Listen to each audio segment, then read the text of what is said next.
എല്ലാവർക്കും guide four കെമിസ്ട്രിയിലേക്ക് സ്വാഗതം. അപ്പോൾ ഇന്ന് നമ്മൾ ക്ലാസ് 11 കെമിസ്ട്രിയിലെ 7th ചാപ്റ്റർ ആയിട്ടുള്ള ഇക്വിലിബ്രിയത്തിൻ്റെ ഇംപ്രൂവ്മെൻറ്റ് വീഡിയോ ആണ് കേട്ടോ ചെയ്യാൻ പോണേ. അപ്പോൾ ഇതിൽ നമ്മൾ ഡിസ്കസ് ചെയ്യാൻ പോണത് കൺസെപ്റ്റ് ബേസ്ഡ് ആണ്. സോ കൺസെപ്റ്റ്സിലേക്ക് കിടക്കാം. First concept, write the expression for equilibrium constant for the reaction. ഫസ്റ്റത്തെ H2 + I2 gives 2HI, രണ്ടാമത്തെ N2 + 3H2 gives 2NH3. അപ്പോൾ ഒരു ഇക്വിലിബ്രിയം റിയാക്ഷൻ തന്നിട്ടുണ്ട്. ആ റിയാക്ഷനിലെ ഇക്വിലിബ്രിയം കോൺസ്റ്റൻറ്റിൻ്റെ എക്സ്പ്രഷൻ എഴുതാനാണ് പറയണത്. അപ്പോൾ സാധാരണ ഒരു റിയാക്ഷൻ എടുക്കുക, അതായത് A + B gives C + D എന്ന് പറഞ്ഞിട്ടുള്ള ഇക്വിലിബ്രിയം റിയാക്ഷൻ എടുക്കുക. അങ്ങനത്തെ ഒരു റിയാക്ഷൻ എടുക്കുമ്പോൾ ഈ സ്മോൾ ലെറ്റർ ABCD എന്നൊക്കെ പറയണത് നമ്പർ ഓഫ് മോൾസ് ആണ്. ക്യാപിറ്റൽ ലെറ്റർ ABCD എന്ന് പറയുന്നതൊക്കെ എലമെൻറ്റ്സ് ആണ്. അപ്പോൾ നമുക്ക് നോക്കാം ഇതിൻ്റെ ഇക്വിലിബ്രിയം കോൺസ്റ്റൻറ്റ് എങ്ങനെ എഴുതുക. ഇങ്ങനെ ഒരു ജനറൽ ഇക്വേഷൻ്റെ Kc എന്ന് പറയുന്നത് ഇക്വിലിബ്രിയം കോൺസ്റ്റൻറ്റിനെ ഡിനോട്ട് ചെയ്യുന്ന simple. So Kc equilibrium constant എന്ന് പറഞ്ഞാൽ പ്രൊഡക്റ്റിൻ്റെ molar concentration of products raise to their number of moles by molar concentration of reactant raise to their number of moles. അപ്പോൾ പ്രൊഡക്റ്റ് ഇവിടെ ഏതാ സിയും ഡിയും, റിയാക്ടൻസോ എയും ബിയും. അപ്പോൾ ഇവിടെ സിയുടെ നമ്പർ ഓഫ് മോൾസ് എന്ന് പറയുന്നത് സ്മോൾ സി ആണ്, ഡീൻ്റെ സ്മോൾ ഡി ആണ്.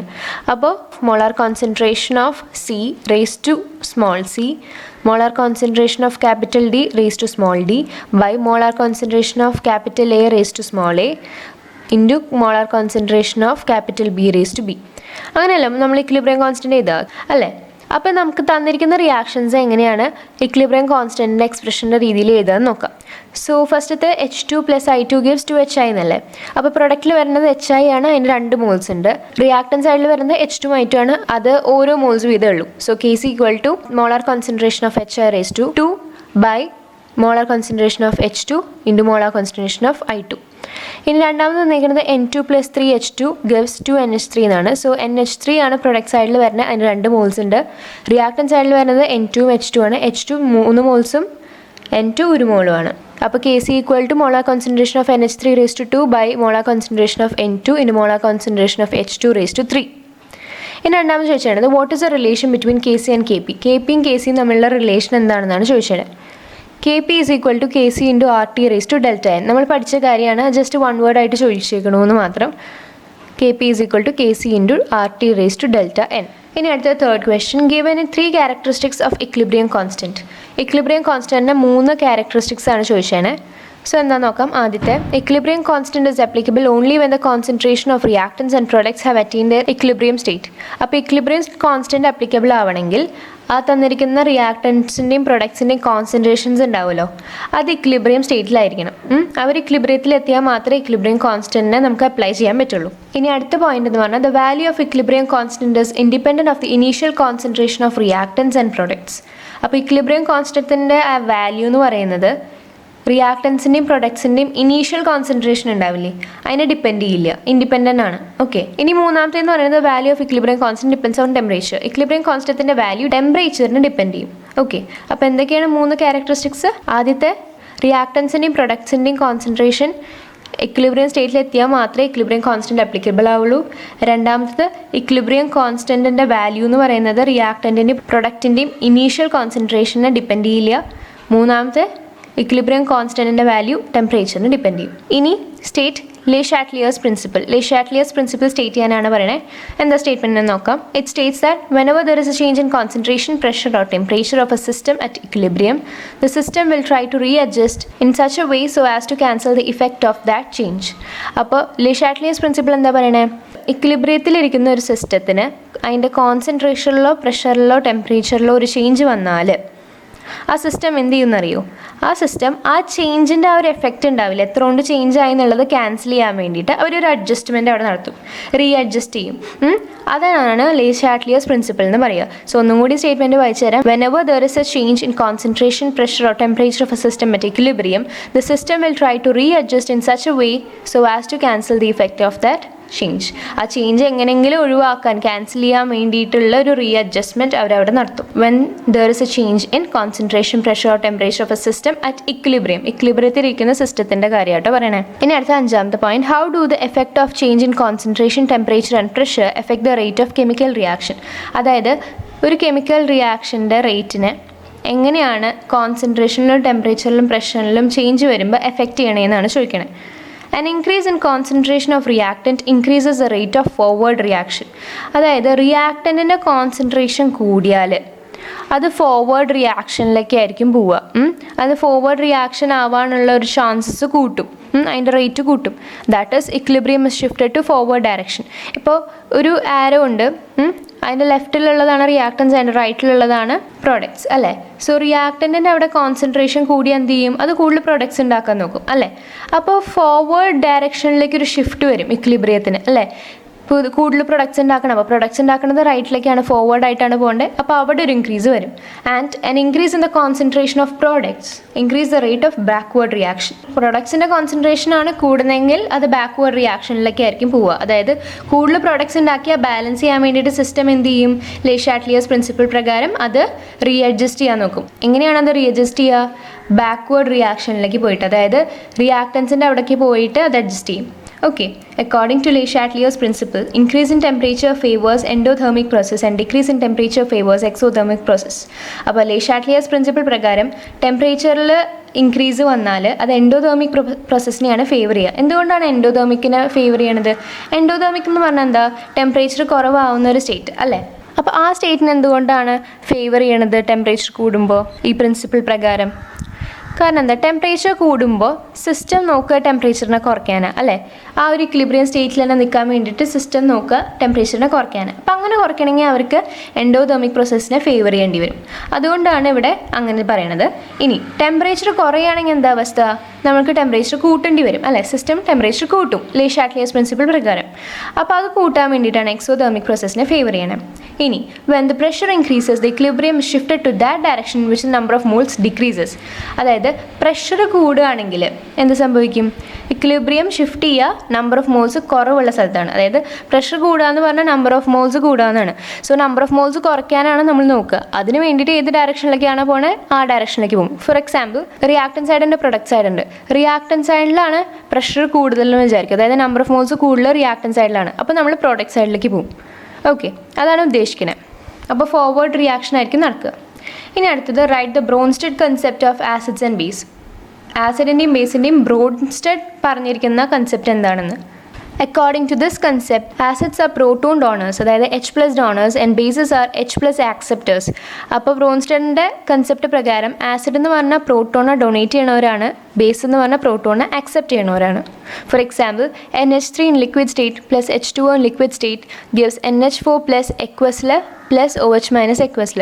അപ്പോൾ ഇവിടെ നോക്കുകയാണെങ്കിൽ ഈ റിയാക്ഷൻ നോക്കുമ്പോൾ NH3 ഉണ്ട്, H2 കൂടി റിയാക്ട് ചെയ്ത് NH4 പ്ലസും OH മൈനസും തരുന്നു. ഇതെങ്ങനെയാണ് നമുക്ക് NH4 പ്ലസും OH മൈനസും തരണേ? H2O എന്ന് പറഞ്ഞാൽ H+ പ്ലസ് OH മൈനസ് അല്ലേ, സ്പ്ലിറ്റ് ചെയ്ത് കഴിഞ്ഞാൽ നമുക്ക് കിട്ടുക. സോ H+ ഈ NH3യുടെ ഒപ്പം പോവും, OH മൈനസ് ആണ് നമുക്ക് ഇവിടെ കിട്ടുന്നത്. അപ്പോൾ H+ ഇതിൻ്റെ ഒപ്പം പോകുമ്പോഴാണ് NH4 പ്ലസ് എന്നും OH മൈനസ് എന്നും കിട്ടണേ കേട്ടോ. ഇങ്ങനെയാണ് റിയാക്ഷൻ വരുന്നത്. ഇനി ഇവിടെ നമുക്കിവിടെ എന്താണ് പറഞ്ഞിരിക്കണേന്ന് നോക്കാം. Here NH3 is a base since it accepts an H+ ion to form NH4 plus and H2 is an acid since it donates H+ ion to form OH minus. അപ്പോൾ NH3 ഇവിടെ ഒരു base ആണ്. കാരണം എന്താ, അത് H+നെ accept ചെയ്തു. ഞാൻ പറഞ്ഞില്ലേ H2O എന്ന് പറഞ്ഞാൽ H+ഉം OH മൈനസും കൂടിയതാണ്. അപ്പോൾ H+നെ അക്സെപ്റ്റ് ചെയ്യാണ് NH3 ചെയ്തത്. അക്സെപ്റ്റ് ചെയ്യണത് ആരാ, ബേസുകളാണ്. H+നെ ഡൊണേറ്റ് ചെയ്യണവരാരാ, ആസിഡാണ്. സോ ഇവിടെ NH3 എന്ത് ചെയ്തു, H+നെ അക്സെപ്റ്റ് ചെയ്ത് NH4 പ്ലസ് ആയി. അപ്പോൾ അതൊരു ബേസായി. H2 എന്ത് ചെയ്യണേ, H2 H+ഉം OH മൈനസ് ഉണ്ടാക്കുന്നുണ്ട്. അതിൽ H+ അവർ ഡൊണേറ്റ് ചെയ്യാണ് ചെയ്യണേ അല്ലേ. ഇപ്പോൾ ഇവിടെ NH3ക്ക് ഒരു H+ കൊടുത്തില്ലേ, അപ്പോൾ അത് ഡൊണേഷനാണ് ചെയ്തത്, എന്നിട്ട് അത് OH മൈനസ് ആവുകയാണ് ചെയ്തത്. അപ്പോൾ H2O എന്ന് പറയുന്നത് മൊത്തത്തിലൊരു ആസിഡാണ്.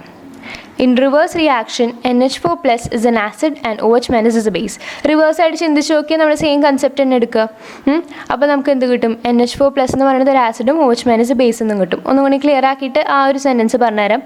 അതായത് ഇപ്പോൾ NH4 പ്ലസ് എടുക്കുകയാണെങ്കിൽ അത് അതിൻ്റെ ഒരു H+ OH മൈനസിന് കൊടുക്കും. അപ്പോൾ എന്തായി, അതൊരു ഡൊണേറ്ററായി അല്ലേ, പ്രോട്ടോൺ ഡൊണേറ്ററായി. അപ്പോൾ എന്തുണ്ടാവും, അതൊരു ആസിഡായിട്ട് ബിഹേവ് ചെയ്യും. OH മൈനസ് എന്ത് ചെയ്യും, ആ വരുന്ന H+നെ അക്സെപ്റ്റ് ചെയ്യും. അപ്പോൾ അത് H+ ആക്സെപ്റ്ററായി, അതൊരു ബേസായി. ഓക്കെ, ഇനി അടുത്തത് write Arrhenius concept of acids and base. അർഹീനിയസിൻ്റെ ആസിഡും ബേസും കൺസെപ്റ്റ് എന്താണെന്നാണ് ചോദിക്കുന്നത്. According to this concept, acids are substances which give hydrogen ion H+ or hydronium ion H3O+ in aqueous solution, and bases are the substance which give hydroxyl ion OH- in aqueous solution. അപ്പോൾ ഈ concept പ്രകാരം acid എന്ന് പറഞ്ഞാൽ H+ ions കൊടുക്കുന്നതാണ്, അല്ലെങ്കിൽ H3O+. H+ഉം H3O+ഉം same ആട്ടോ. ഒരു aqueous സൊല്യൂഷനിൽ H+ അല്ലെങ്കിൽ H3O+ കൊടുക്കുന്നവരാണ് ആസിഡ്. ബേസ് എന്ന് പറഞ്ഞാൽ OH-, അതായത് ഹൈഡ്രോക്സിൽ അയോൺ കൊടുക്കുന്നത് ആരാണോ ഒരു aqueous സൊല്യൂഷനിൽ, അവരാണ് ബേസ് എന്ന് പറയുന്നത്. നേരത്തെ നമ്മൾ H+നെ വെച്ചിട്ട് തന്നെയായിരുന്നു ആക്സെപ്റ്റ് ചെയ്യണവരും ഡൊണേറ്റ് ചെയ്യണവരും എന്ന് പറഞ്ഞത്. ഇവിടെ നമ്മൾ H+ഉം OH- വെച്ചിട്ടാണ് പറയുന്നത്. സോ എക്സാമ്പിൾ പറയുകയാണെങ്കിൽ HCl as an acid since it produces H3O+ in aqueous solution. HCl ഒരു ആസിഡാണ്, കാരണം എന്താ, അതൊരു aqueous സൊല്യൂഷനിൽ H3O+ പ്രൊഡ്യൂസ് ചെയ്യുന്നുണ്ട്, അതായത് ഒരു H+ അയോൺ പ്രൊഡ്യൂസ് ചെയ്യുന്നുണ്ട്. അപ്പോൾ അതൊരു ആസിഡായിട്ട് ബിഹേവ് ചെയ്യും. നമുക്ക് നോക്കാം, റിയാക്ഷൻ നോക്കിയിട്ട് ഒന്നും കൂടി ക്ലിയർ ആയി പറഞ്ഞുതരാം. HCl + H2O gives H3O+ + Cl-. HCl എന്ന് പറഞ്ഞാൽ H+ഉം Cl- കൂടിയിട്ടുള്ളതാണ്. അപ്പോൾ അതിൽ ആ H+ നമ്മൾ എന്ത് ചെയ്യും, H2O കൊടുക്കും. അപ്പോൾ അത് H3O+ ആയി. ഇനി Cl- ബാക്കി വരും, അതാണ് റിയാക്ഷനിൽ ഇങ്ങനെ പ്രൊഡക്ട്സ് വന്നേനെ. ഓക്കെ, അപ്പോൾ HCl + H2O gives H3O+ + Cl-. അപ്പോൾ ഇവിടെ H+ ഡൊണേറ്റ് ചെയ്യണ കാരണം, HCl ഇവിടെ H+ ഡൊണേറ്റ് ചെയ്യണ കാരണം അത് ഒരു ആസിഡായി ബിഹേവ് ചെയ്യും. ഓക്കെ, ഇനി അടുത്തത് what are conjugate acid base pair. എന്താണ് കോൺജുഗേറ്റ് ആസിഡ് ബേസ് പെയർ എന്ന്? Acid-base pair that differs by only one proton is called conjugate acid-base pair. അതായത് ആസിഡിൻ്റെയും ബേസിൻ്റെയും ഒരു പെയർ, ഒരു പ്രോട്ടോണിൻ്റെ ഡിഫറൻസ് മാത്രമേ അവർ തമ്മിലുള്ളെങ്കിൽ അവരാണ് കോൺജുഗേറ്റ് ആസിഡ് ബേസ് പെയർ എന്ന് പറയാം. ആസിഡും ബേസും പെയറാണ്, ആസിഡിൻ്റെയും ബേസിൻ്റെയും പെയറാണ്. അവർ ആ പെയറിന് തമ്മിൽ ഒരു പ്രോട്ടോണിൻ്റെ ഡിഫറൻസേ ഉള്ളൂ എങ്കിൽ അത് കോൺജുഗേറ്റ് ആസിഡ് ബേസ് പെയറാണ്. An acid formed from a base is called conjugate acid, and a base formed from an acid is called conjugate base. അതായത് ഒരു ബേസിൽ നിന്ന് ഉണ്ടാവുന്ന ആസിഡിനെയാണ് കോൺജുഗേറ്റ് ആസിഡ് എന്ന് പറയുക. ബേസിൽ നിന്ന് ഉണ്ടാവുന്ന ആസിഡ്, അങ്ങനത്തെ ആസിഡാണ് കോൺജുഗേറ്റ് ആസിഡ്. ആസിഡിൽ നിന്ന് ഉണ്ടാവുന്ന ബേസാണ് കോൺജുഗേറ്റ് ബേസ്. ഓക്കെ, അപ്പോൾ എന്താണ് ഉണ്ടാവുന്നത് അത് ആ പേരാണ് കൊടുക്കണേ. പിന്നെ ആസിഡിൽ നിന്നായ കാരണം അതിന് കോൺജുഗേറ്റ് എന്നും കൂടി വന്നു. Okay, so an acid formed from a base, ബേസിൽ നിന്ന് ഉണ്ടാവുന്ന ആസിഡ് കോൺജുഗേറ്റ് ആസിഡും, a base formed from an acid, അതായത് ആസിഡിൽ നിന്ന് ഉണ്ടാവുന്ന ബേസ് കോൺജുഗേറ്റ് ബേസുമായി മാറി. ഇൻ ജനറൽ ആസിഡ് -H+ എന്ന് പറയുന്നതാണ് conjugate base, and base +H+ എന്ന് പറയുന്നതാണ് കോൺജുഗേറ്റ് ആസിഡ്. അതായത് ഒരു ആസിഡിൻ്റെ ഒരു ആസിഡിന്ന് H+ കുറച്ച് കഴിഞ്ഞാൽ കിട്ടുന്നതാണ് കോൺജുഗേറ്റ് ബേസ്, അല്ലേ? ആസിഡിൽ നിന്ന് കിട്ടുന്ന ബേസാണ് കോൺജുഗേറ്റ് ബേസ്. അപ്പോൾ ആസിഡിൽ നിന്ന് H+ കുറച്ച് കഴിഞ്ഞാൽ അത് ബേസ് ആവില്ലേ? ആ ബേസിനെയാണ് കോൺജുഗേറ്റ് ബേസ് എന്ന് പറയുക. ഇനി ബേസിലേക്ക് ഒരു H+ ആഡ് ചെയ്ത് കഴിഞ്ഞാൽ അത് കോൺജുഗേറ്റ് ആസിഡായി. അതായത് ബേസിൽ നിന്ന് ഉണ്ടാവുന്ന ആസിഡിനെയാണ് കോൺജുഗേറ്റ് ആസിഡ് എന്ന് പറയുക. സോ ബേസിലേക്ക് ഒരു H+ ആഡ് ചെയ്താൽ അത് കോൺജുഗേറ്റ് ആസിഡായി പറയും. ഇനി അടുത്തത് state Lewis concept of acids and bases. ആസിഡിൻ്റെയും ബേസിൻ്റെയും ലൂയിസ് കൺസെപ്റ്റ് പറയാനാണ് പറയുന്നത്. According to this concept, acids are electron pair acceptors and bases are electron pair donors. അപ്പോൾ ഈ കൺസെപ്റ്റ് പ്രകാരം ആസിഡ് എന്ന് പറഞ്ഞാൽ ഇലക്ട്രോൺ പെയറിനെ അക്സെപ്റ്റ് ചെയ്യണവരും ബേസ് എന്ന് പറഞ്ഞാൽ ഇലക്ട്രോൺ പെയറിനെ ഡൊണേറ്റ് ചെയ്യണവരാണ്. ജസ്റ്റ് ഒരു കാര്യം ആലോചിച്ചാൽ മതി. നമ്മൾ ബ്രോൺസ്റ്റഡിൽ എന്താ പറഞ്ഞത്? H+നെ അക്സെപ്റ്റ് ചെയ്യണവർ ബേസസും H+നെ ഡൊണേറ്റ് ചെയ്യണവർ ആസിഡ്സ് എന്നാണ് പറഞ്ഞത്. അപ്പോൾ അതിൻ്റെ നേരെ ഓപ്പോസിറ്റ് അല്ലേ വരിക ഇലക്ട്രോൺസ് ആകുമ്പോൾ. അതായത് ആസിഡിൻ്റെ കേസിൽ H+നെ ഡൊണേറ്റ് ചെയ്യുക ചെയ്തേ, ഒരു പോസിറ്റീവ് ചാർജിനെ ഡൊണേറ്റ് ചെയ്തു. അപ്പോൾ നെഗറ്റീവ് ചാർജസിനെ ആവില്ലേ അക്സെപ്റ്റ് ചെയ്യുക. അതുകൊണ്ട് ഇവിടെ ഇലക്ട്രോൺ പെയർ അക്സെപ്റ്ററായി ആസിഡ്. ഇനി ബേസിൻ്റെ കാര്യം നോക്കിയാൽ ബേസിൽ H+ അക്സെപ്റ്റർ ആയിരുന്നു. അപ്പോൾ ഇനി ഇലക്ട്രോൺ പെയറിന് ഡൊണേറ്റ് ചെയ്യല്ലേ ചെയ്യുക, അവർക്ക് എക്സ്ട്രാ ഇലക്ട്രോൺസ് ഉണ്ടാവും, അപ്പോൾ അതിനെ ഡൊണേറ്റ് ചെയ്യും. Okay, substances which donate electron pair are called Lewis bases, and substances which accept electron pair are called Lewis acid. അപ്പോൾ ഇലക്ട്രോൺ പെയറിനെ ഡൊണേറ്റ് ചെയ്യണവരാണ് ലൂയിസ് ബേസ്, ഇലക്ട്രോൺ പെയറിനെ അക്സെപ്റ്റ് ചെയ്യണവരാണ് ലൂയിസ് ആസിഡ്. ലൂയിസ് ആസിഡിൻ്റെയും ലൂയിസ് ബേസിൻ്റെയും കുറച്ച് എക്സാമ്പിൾസ് ആണ് ഇവിടെ തന്നേനെ. ലൂയിസ് ആസിഡിൻ്റെ എക്സാമ്പിൾ BF3AlCl3 H+CO3+ Mg2+.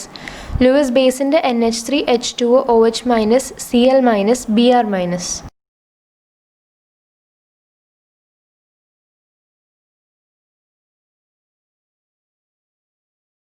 ഇനി അടുത്തത് define ionisation constant of water or ionic product of water. What is its value at 298 Kelvin. അതായത് വാട്ടറിൻ്റെ അയണൈസേഷൻ കോൺസ്റ്റൻറ്റിന് അല്ലെങ്കിൽ വാട്ടറിൻ്റെ അയണിക് പ്രൊഡക്റ്റിനെ ഡിഫൈൻ ചെയ്യാൻ പറഞ്ഞിട്ടുണ്ട്. 298 Kelvinൽ എന്താണ് അതിൻ്റെ value? It is defined as a product of molar concentration of hydrogen ion അല്ലെങ്കിൽ hydronium ion and hydroxyl ion in water or in any aqueous solution. അപ്പോൾ അയണിക് പ്രൊഡക്റ്റ് ഓഫ് വാട്ടർ അല്ലെങ്കിൽ ionisation constant of water എന്നൊക്കെ പറഞ്ഞാൽ വാട്ടറിലോ അല്ലെങ്കിൽ ഏതൊരു aqueous സൊല്യൂഷനിലും ആവട്ടെ molar concentration of hydrogen ion അല്ലെങ്കിൽ hydronium ion into molar concentration of hydroxyl ion ആണ് അയണൈസേഷൻ കോൺസ്റ്റൻറ്റ് ഓഫ് വാട്ടർ അല്ലെങ്കിൽ അയണിക് പ്രൊഡക്റ്റ് ഓഫ് വാട്ടർ. ഇതിൽ ഹൈഡ്രജൻ അയണും ഹൈഡ്രോണിയം അയണൊക്കെ എന്താ ഉദ്ദേശിക്കണേ?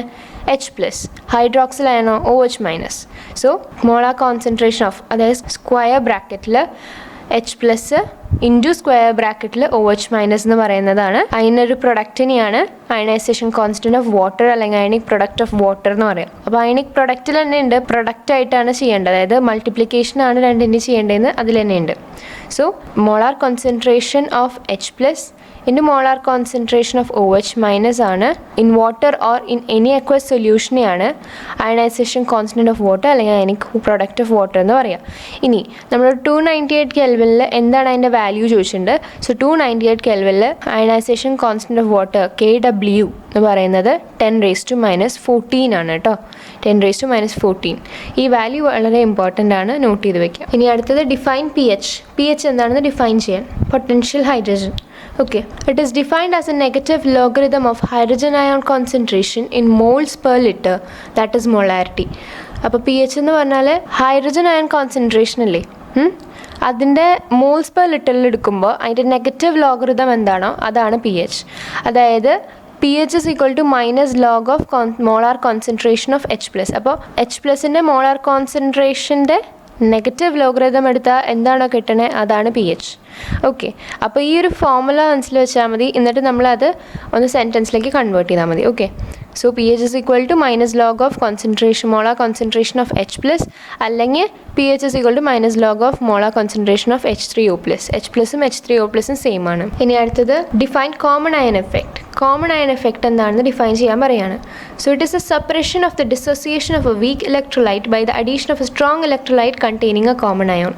അതായത് കോമൺ അയൺ എഫക്റ്റ് എന്ന് പറഞ്ഞാൽ വീക്ക് ഇലക്ട്രോലൈറ്റിനെ ഡിസോസിയേറ്റ് ചെയ്യുമ്പോൾ അതിനെ സപ്രസ് ചെയ്യുന്ന ഒരു എഫക്റ്റിനെയാണ് സത്യം പറഞ്ഞാൽ കോമൺ അയൺ എഫക്റ്റ് എന്ന് പറയുക.